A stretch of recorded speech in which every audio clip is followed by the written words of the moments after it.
Vamos lá, gente, começar a nossa série, então. A série Como Vencer a Ansiedade. Primeiro episódio, primeira pregação, primeiro sermão é: ansiedade é pecado? É doença ou é pecado? E responder essa pergunta é o primeiro passo para que você vença a ansiedade. Vamos lá, Filipenses capítulo 4, versículo 4. Lembrando o contexto em que esta carta foi escrita. Paulo está preso. Jesus Cristo foi crucificado, seu líder foi crucificado. Estevão foi apedrejado até a morte. Vários e vários cristãos têm que fugir, estão sendo mortos. Esse homem é que vai dizer para você e para mim. Esse homem que está no corredor da morte. Esse homem vai dizer: não andem ansiosos de coisa alguma. Esse homem que está com a morte marcada. Esse homem está dizendo: não andem ansiosos de coisa alguma. Vamos lá, Filipenses 4:4. Alegrai-vos sempre no Senhor. E digo outra vez, alegrai-vos. Semana que vem, se eu não me engano, eu vou falar da alegria do Senhor como um remédio para a ansiedade. Alegria, se alegrar no Senhor. Por isso que está aqui. Não está por acaso. Essas palavras não estão soltas aqui. Cada palavra está escrita aqui. Foi por Deus que foi escrita. A pena era de Paulo, mas era Deus a soprar. Então, cada palavra aqui não está aqui por acaso. Alegrai-vos sempre no Senhor, digo outra vez, alegrai-vos. Isso aqui é uma ordem. Seja a vossa bondade conhecida por todos os homens. O Senhor está perto. Não andeis ansiosos por coisa alguma. Pelo contrário, sejam os vossos pedidos plenamente conhecidos diante de Deus, por meio de oração e súplica, com ações de graças. E a paz de Deus, que ultrapassa todo entendimento, guardará o vosso coração e os vossos pensamentos em Cristo Jesus. Quanto ao mais, irmãos, tudo que é verdadeiro, tudo que é honesto, tudo que é justo, tudo que é puro, tudo que é amável, tudo que é de boa fama, se há alguma virtude, se há algum louvor, nisso pensai. Até aí.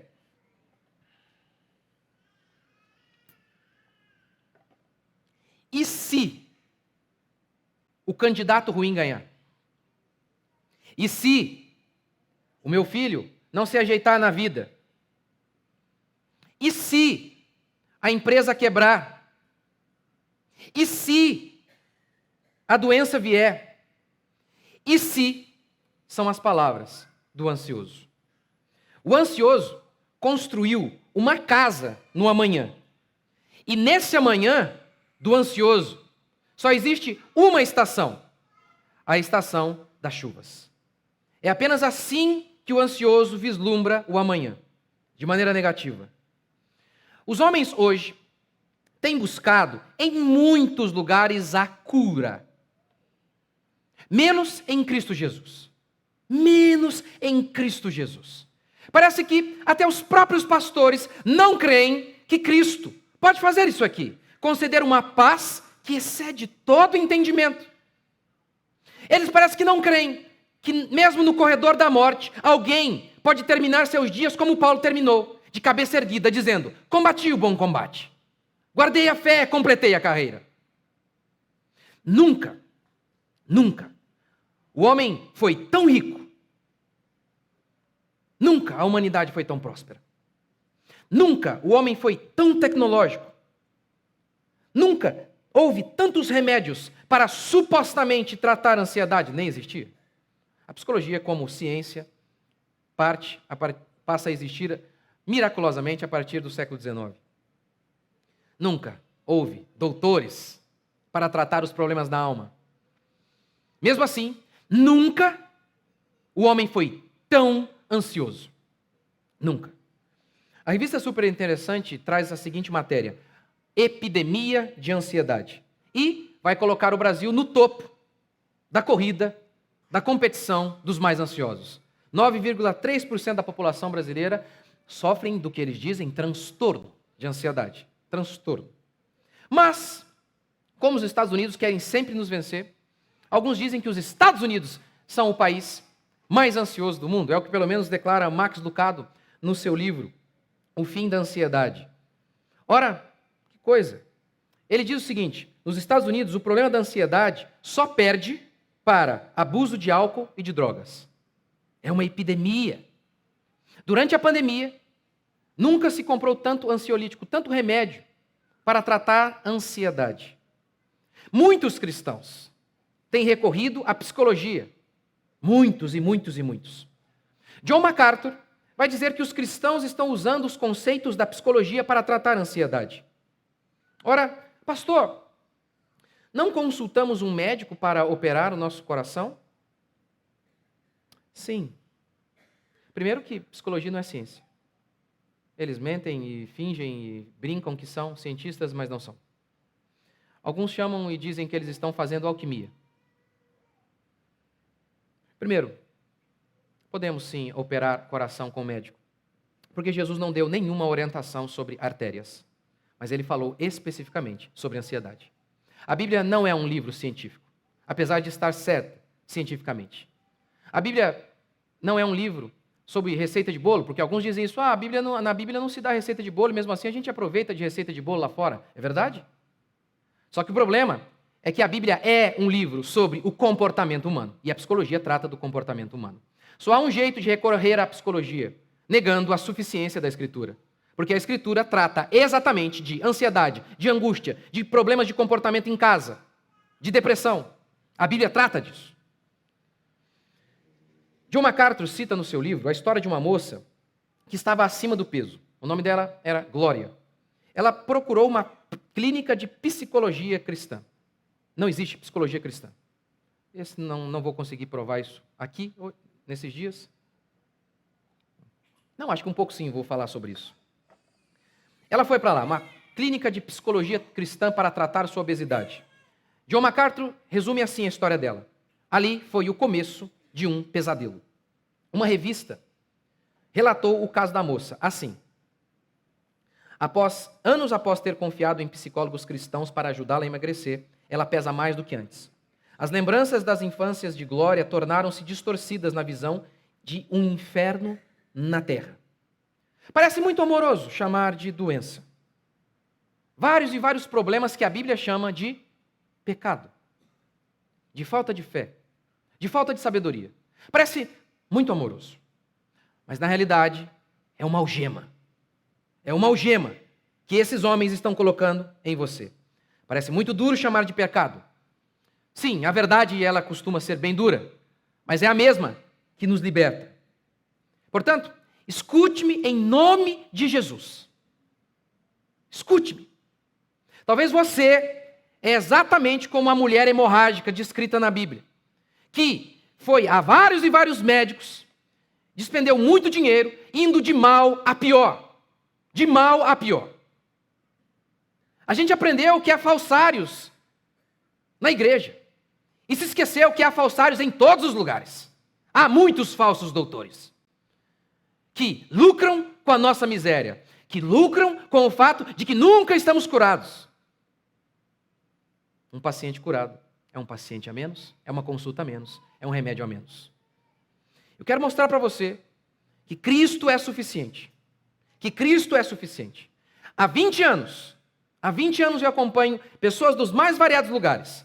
Pessoas que foram escravizadas pelos pseudos doutores. Escravizadas. 15, 20 anos sem nunca melhorar. Como esses dias eu vi a Sandy dizendo, eu faço terapia há não sei quantos anos e não vou parar. Que raio de medicina é essa que você nunca se cura? Hã? Que raio de negócio é esse? Vamos lá. A ansiedade é doença? Ou tem a ver com pecado? Para a psicologia é doença. Primeiro eu preciso lembrá-los de que, para a psicologia, pedofilia é doença. Eu preciso lembrá-los de que homossexualismo já foi doença. Não é mais. Por quê? Houve alguma comprovação científica? Não. Simplesmente um movimento político. Como muitos já disseram, a psicologia é simplesmente um movimento político. Thomas Szasz, psiquiatra, disse isso. Tem mais a ver com política do que com ciência. Um psiquiatra disse isso. Se eles dizem que pedofilia é doença, alcoolismo é doença para eles. Alcoolismo é doença, não é vício. Se eles erraram em relação a essas classificações, será que eles não estão também errados em relação ao TOD? Transtorno positivo desafiador? Seu filho não consegue ouvir não? Diz eles, seu filho está doente. Será que não estão errados em relação à ansiedade e depressão? A psicologia, ela é essencialmente ateísta. Ou seja, a única coisa que existe é a matéria. Deus, que é espírito, não existe.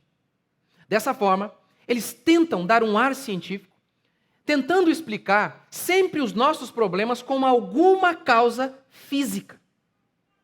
A concepção bíblica é que o homem é alma residente num corpo. Deus sopra o espírito no homem.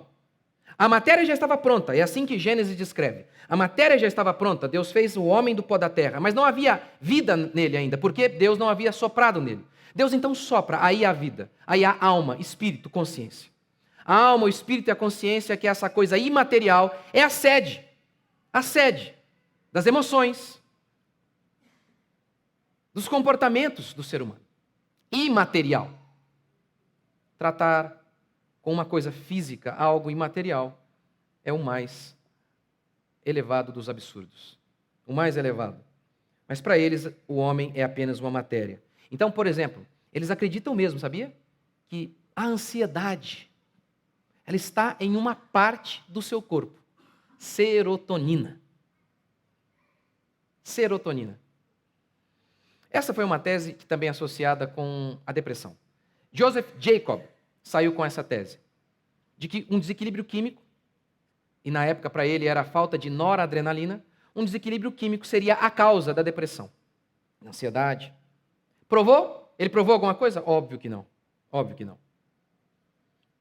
Mas Theodore Dalrymple, médico, que escreveu o livro Evasivas Admiráveis, ele diz assim: ora, o que aconteceu para que, sem prova, essa teoria de depressão causada por desequilíbrio químico, por conta de uma questão física, o que aconteceu para que essa teoria, sem prova alguma, se tornasse tão aceita por quase todo mundo? Ele explica: indústria farmacêutica. Indústria farmacêutica. Empresas que produziam os remédios antidepressivos patrocinavam os testes. Se os testes fossem ruins, eles não publicavam. Ele escreveu o seguinte, faltou ali, William, antes. Assim, em teoria, provava-se que qualquer coisa poderia curar qualquer doença, contanto que alguns testes fossem feitos, pois um ou dois gerariam resultados positivos por puro acaso. Ele continua: pouco importava que esses remédios mal funcionassem, as vendas eram fenomenais. Que coisa, hein? Recentemente, em julho deste ano, cientistas britânicos quiseram entender: puxa, se depressão, ansiedade têm uma causa física, por que, durante a pandemia, o número de vendas de ansiolíticos e antidepressivos explodiu? Porque veja bem, o que aconteceu durante a pandemia? As pessoas ficaram com medo do amanhã. Tudo fechado. E se não tiver emprego? Então veja, não tinha uma causa física. O cara ficou ansioso por conta de uma questão física? Não, uma notícia. A notícia, tudo está fechado. Uma bactéria não entrou em você a partir da notícia. Então eles falaram: precisamos estudar isso. O que está acontecendo?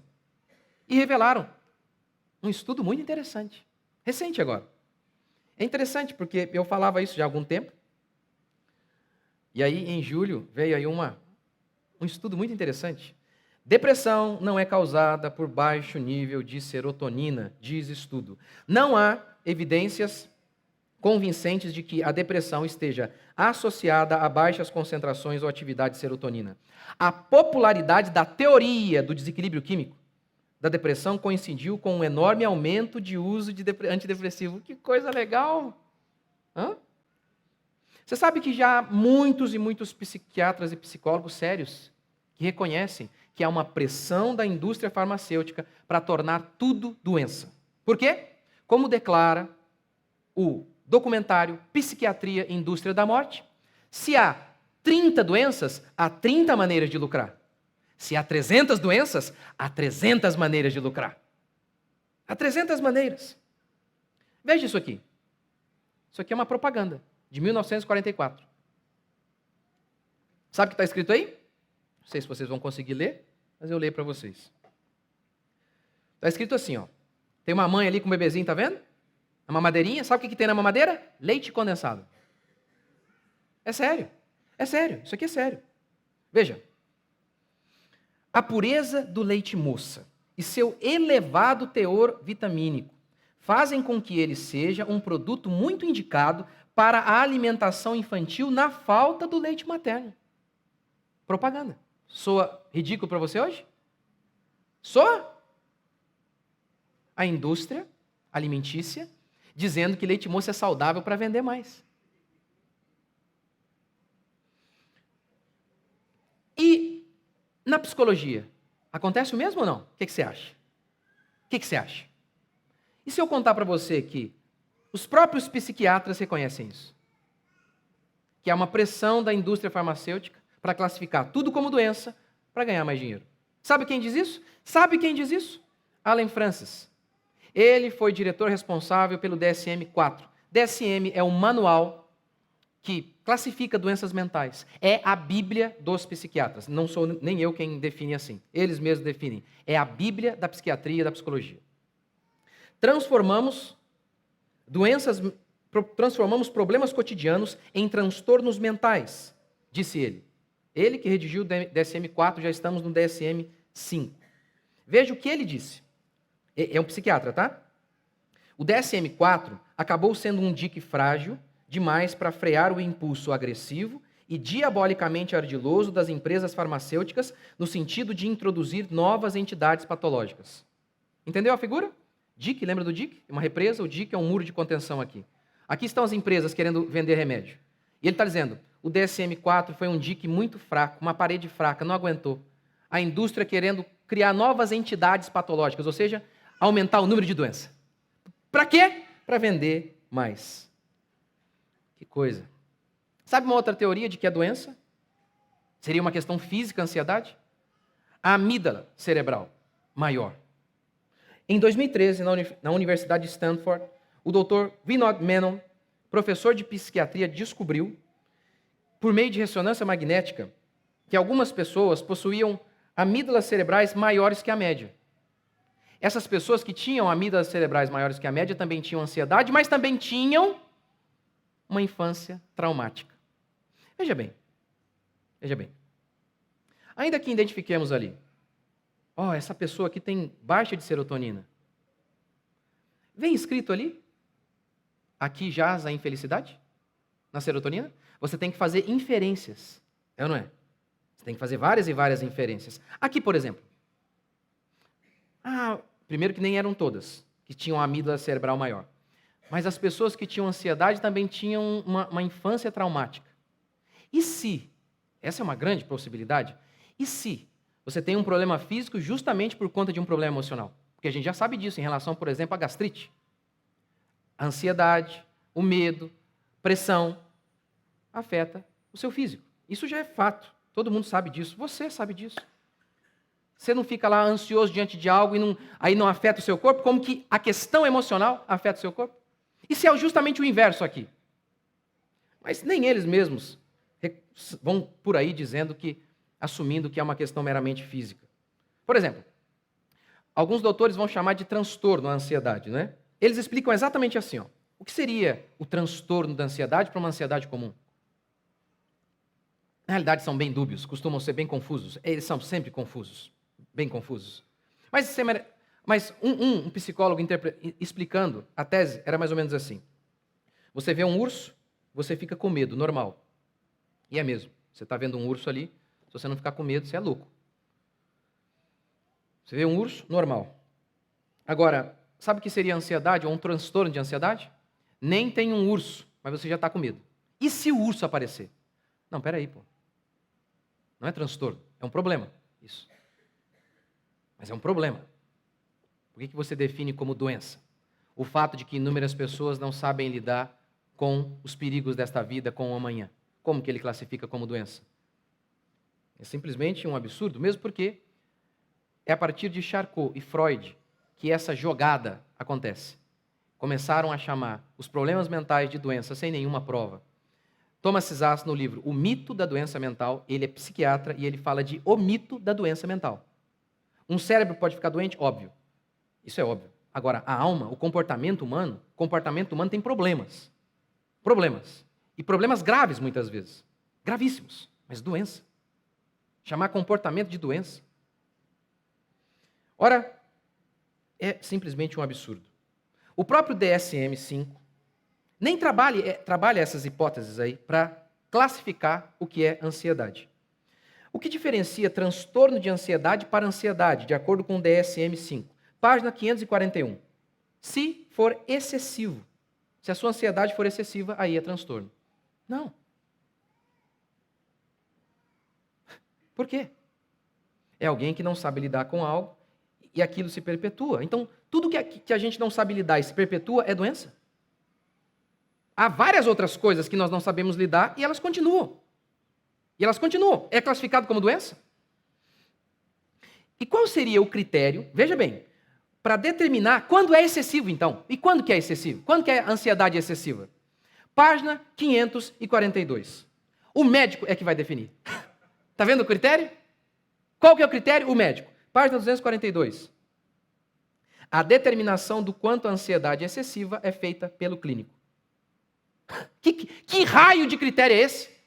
Hã? É o médico que faz o critério? Hã? Que ciência é essa? Ciência é matemática, 2 mais 2 dá 4. Isso é ciência. Não a questão subjetiva da avaliação de um homem. Isso tem nada a ver com ciência. Nada a ver com ciência. E para os crentes que eles dizem, né? Até não, tem ansiedade espiritual e tem o transtorno de ansiedade. Se sabemos que não tem nenhuma questão física, tá, meus queridos, qual é o exame que mede quando é ansiedade normal e quando é ansiedade patológica? Qual? Se não tem nada, nenhum exame que mede. Qual que é? É mais uma vez o critério de um psicólogo doido para que você fique refém dele. Agora, se ansiedade tem a ver com falta de Deus, com falta de sabedoria, aí a gente precisa ir para a igreja. Agora, se é doença, a gente precisa ir para a clínica. Que coisa. Como a Bíblia define ansiedade? Pecado. Sempre uma raiz de incredulidade. Filipenses 4:4, há uma ordem. Não é uma conversa, não é um conselho, é uma ordem. Não andem ansiosos. Assim como não mate. É interessante porque ao longo da história, antes do advento da psicologia, todos os homens de Deus sempre viram a ansiedade dessa maneira. John MacArthur. A ansiedade em qualquer tempo é um pecado, porque transgride a clara prescrição bíblica. George Miller. Não é George Mulher, escrevi errado ali. George Miller. Onde a fé começa, a ansiedade termina. Onde a ansiedade começa, a fé acaba. R.C. Sproul. A ansiedade é incompatível com a confiança em Deus. Isso será tema da minha próxima pregação. Como que a fé aniquila a ansiedade. Calvino, comentando essa sentença aqui, esse conjunto de textos que eu li para você, alegrai-vos no Senhor, perto está o Senhor, não ande ansioso.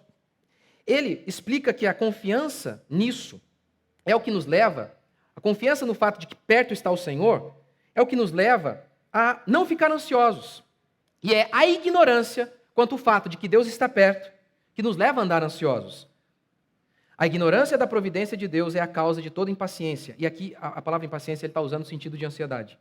E que esta é a razão porque somos tão apressados e por considerações triviais, precipitados em confusão. E às vezes também temos o coração enfraquecido por não reconhecermos o fato de que o Senhor cuida de nós. Sempre foi assim. Sempre foi assim que os homens viram. Falta de fé. Não apenas isso. A ansiedade é o juízo de Deus. Quer ver alguns textos? Levítico.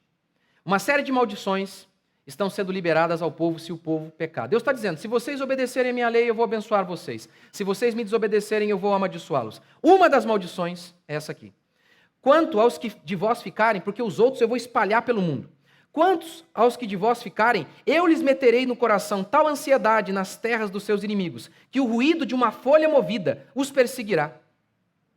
Caiu uma folha. Eles já ficaram com medo. Meu Deus, o inimigo está batendo a porta. O barulho de uma folha. Fugirão como quem foge da espada e cairão sem ninguém os perseguir. Não tem perseguição, não tem nada, é um medo da cabeça deles. Uma boa definição de ansiedade. E Deus está dizendo aqui, que Deus vai meter essa ansiedade no coração daqueles homens ímpios. Porque eles abandonaram o Senhor, Deus está dizendo, eu mesmo vou colocar ansiedade no coração de vocês. Isaías, como fruto dos seus lábios criei a paz, paz para os que estão longe e para os que estão perto, diz o Senhor. Eu os sararei, mas os perversos são como o mar agitado, que não se pode aquietar. Eles nunca ficam calmos, tranquilos, cujas águas lançam de si lama e lodo. Para os perversos, diz o meu Deus, não há paz. Pode haver dinheiro, pode haver prazeres dos mais variados. Paz não, tranquilidade não, tranquilidade não. Filho do homem, o teu pão comerás com tremor, e a tua água beberás com estremecimento e ansiedade. É Deus dizendo, vou punir vocês. Vou punir vocês. Vocês vão beber as suas águas apavorados. Vocês estarão apavorados. Apavorados. Que coisa. É realmente muito interessante. Aqui agora, vou contar para vocês a história dos irmãos de José. Lembra? Eles venderam seu irmão, queriam matá-lo, venderam José como escravo. José foi para o Egito, lá José se tornou muito poderoso. Um dia os irmãos foram até o Egito em busca de comida. Não sabiam que José havia se tornado o homem mais poderoso, o segundo homem mais poderoso do mundo. Diz o texto então, que quando José percebeu que eram seus irmãos, ele começou a testar seus irmãos. Dizer, olha, vocês vão embora porque eu não estou confiando em vocês não. Acho que vocês estão me enganando. Vocês estão me enganando. Por isso, deixem-o aqui. Se vocês não voltarem, vou matá-lo. Sabe o que eles disseram na hora? Na verdade, somos culpados no tocante ao nosso irmão, pois lhe vimos a angústia da alma, quando nos rogava, e não lhe acudimos. Por isso nos vem esta ansiedade. Que ansiedade? De saber se a gente vai voltar e não saber se a gente vai sobreviver ou não, se ele vai matar o nosso irmão ou não. Essa circunstância em que eles estavam ansiosos, sem saber. E se? Eles dizem, é culpa de nossos pecados. É culpa de nossos pecados. Você usa droga, aí você fica devendo, aí você fica com medo de não ter dinheiro para pagar. Ansiedade. Você adultera e você fica o tempo inteiro com medo de que alguém pegue você. Ansiedade. Você faz o que é errado e por isso você fica o tempo todo com medo de que alguém descubra. Números 32, 23. Vosso pecado vos há de achar. É por isso que o homem sem Deus está sempre em ansiedade. Porque um homem sem Deus é um foragido da justiça divina. Ele está sempre devendo alguma coisa. Por isso ele tem sempre a sensação de que uma hora vão pegá-lo. É óbvio que uma pessoa dessa não pode viver em paz. Sabe o que é isso? Um homem viver fugido da justiça? Ele nunca tem paz. Nunca tem paz. Lembra da história do Pablo Escobar, mudando de lugar, de vários traficantes assim, fugitivos, nunca tinham paz, dinheiro assim, ó, apartamento forrado de dinheiro, e mesmo assim ansiosos, com medo. Para os perversos pode ter um apartamento carregado, lotado de dinheiro. Paz não tem. Paz não. Paz não. Paz não. O espírito sereno é uma dádiva de Deus. Não andem ansiosos, orem, e a paz de Deus. Você nota isso? Eu vou repetir isso outras vezes. Segundo a Bíblia, é Deus, só Ele que pode dar paz a você. Diferentemente de um remédio, ou pense positivamente, ou escreva seus problemas. Você acredita nisso? É assim. Eu vi um psicólogo um dia, estou estudando o assunto, vou lá ver. Qual a cura que eles dão para a ansiedade? Escreva no papel a sua ansiedade. Eu lá, indo para delegacia num país que deputado foi preso, pastor perseguido, estou indo lá porque fui intimado. Aí, só porque eu escrevi, fui intimado. Pronto, acabou a paz. Pelo amor de Deus. Que absurdo. Um espírito sereno é dom de Deus. Gálatas 5:22. E o fruto do espírito é alegria, paz. Paz. Romanos 5:1. Justificados, pois, pela fé temos paz com Deus. Isaías 32:17. E o efeito da justiça será paz. Ora, o Senhor da paz, Ele mesmo, vos dê continuamente a paz em todas as circunstâncias. Em todas? Em todas mesmo? Mesmo na doença? Nas eleições?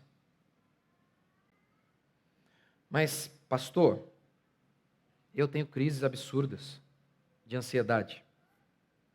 Há pessoas que possuem crises absurdas de ira.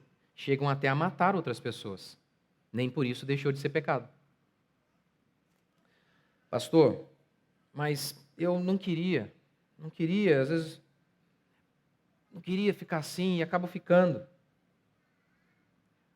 Eu vou explicar em outra oportunidade que há um tipo de sensações que fazem parte.